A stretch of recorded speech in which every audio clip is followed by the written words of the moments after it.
This is Optimal Relationships Daily, episode 351. The secret to a meaningful life is meaningful relationships, by Esfahani Smith with Gottman.com. Hi there, I'm Joss Marie, and welcome to my show, the show where I narrate content exclusively about relationships, and today is no exception. I'll actually be narrating a guest post from Gottman all about the secret to a meaningful life. And I'm sure I speak for the majority of us when I say we'd love to jump right in and hear what the secret is. So let's get right to it and start optimizing your life. The secret to a meaningful life is meaningful relationships, by Esfahani Smith with Gottman.com. My friend Jonathan Shapiro has a morning routine. Every day on his way to work, he buys a newspaper from the same street vendor whose newsstand is by a busy subway station in New York. Though both Jonathan and the vendor have every incentive to rush through the exchange of goods for money and get on with their days, they always take a moment to have a brief conversation. Their little exchange, as humble as it may seem, reveals a great deal about how we can each lead more meaningful lives, as I write in my new book, The Power of Meaning: Crafting a Life That Matters. Many of us are so caught up in our own lives, so rushed and preoccupied, that we acknowledge the people we are interacting with only instrumentally. We fail to see them as individuals. But Jonathan and the vendor break outside of their cocoons and form a brief bond with one another. Each of them lets the other one know that he is heard, seen, and appreciated, that he matters. If you ask people what their most significant sources of meaning in life are, they perhaps unsurprisingly list their close relationships. But as I researched my book, I discovered something that did surprise me. Our loose ties to others can be potent sources of meaning too. That's because one of the pillars of a meaningful life is a sense of belonging, which you can cultivate with your partner, children, and closest friends, of course, but also with your newspaper vendor, local barista, and even a stranger on the street. These micro connections are sources of meaning we can all tap into to lead deeper and richer lives. When people feel like they belong, according to psychologists Mark Larry and Roy Baumeister, it's because two conditions have been satisfied. First, they are in relationship with others based on mutual care. Each person feels valued by the other. When other people think you matter and treat you like you matter, you believe you matter too, like Jonathan and the vendor. Second, they have frequent pleasant interactions with other people. Those moments can be joyful and fun, like when a parent and child play, or more emotionally neutral, like when a content couple holds hands while watching television together. But the key is that they happen on a regular basis and are not negative. Again, like Jonathan and the vendor. Belonging isn't a fixed trait of relationships. We can each build belonging with another person by doing certain things. One excellent way is to make sure we're responding to one another's bids, as the psychologist John Gottman calls them. In relationships, people are constantly making bids for affection. For example, let's say a couple is sitting at the breakfast table and the wife comments on an interesting headline in the newspaper.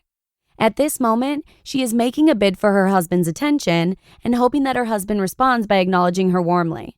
Her husband now has a choice. He can either ignore her bid or barely acknowledge it, or he could affirm her bid by saying something like, "How interesting, tell me more." And this would create a moment of belonging that both of them could share. But if small moments can kindle belonging, they can also destroy it.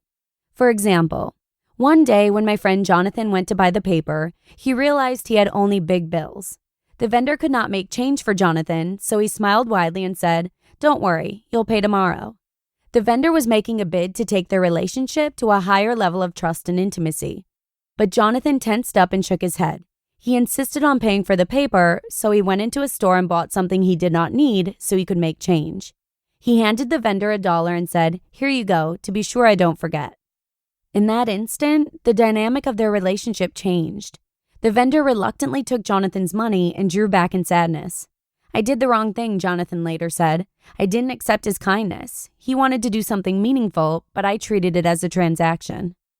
The vendor isn't the only person, of course, who has felt cut down by rejection. Psychologists have found that social rejection can make both the rejected and the rejecter feel alienated and insignificant. As Jonathan learned on a crowded street corner, the smallest moment of rejection can knock the meaning out of a connection as easily as the smallest moment of belonging can build it up.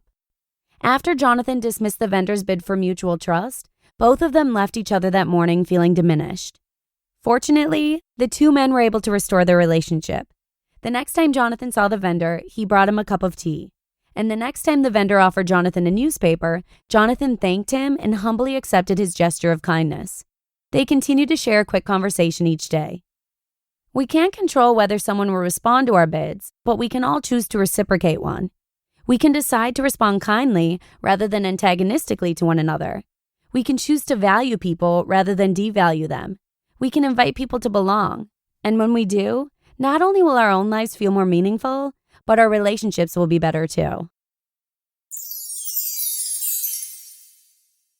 You just listened to the post titled, "The Secret to a Meaningful Life is Meaningful Relationships" by Emily Esfahani Smith with Gottman.com. Emily is the author of The Power of Meaning, Crafting a Life That Matters, and she's also an editor at the Stanford University's Hoover Institution, where she manages the Ben Franklin Circles Project, a collaboration with the 92nd Street Y and Citizen University to build purpose and community. And we're super happy to have her content on the show, so thanks to Gottman for letting us share it. But with that, let's keep today's outro short and sweet for ya, so take it easy, and I'll see you again tomorrow, where your optimal life awaits.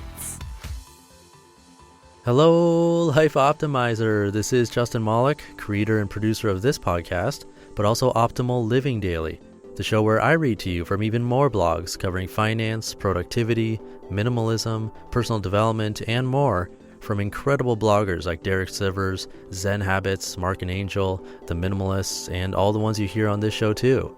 So if you enjoyed today's episode and like taking amazing blogs on the go, come on over to Optimal Living Daily and subscribe to that one too. And together, we'll start optimizing your life.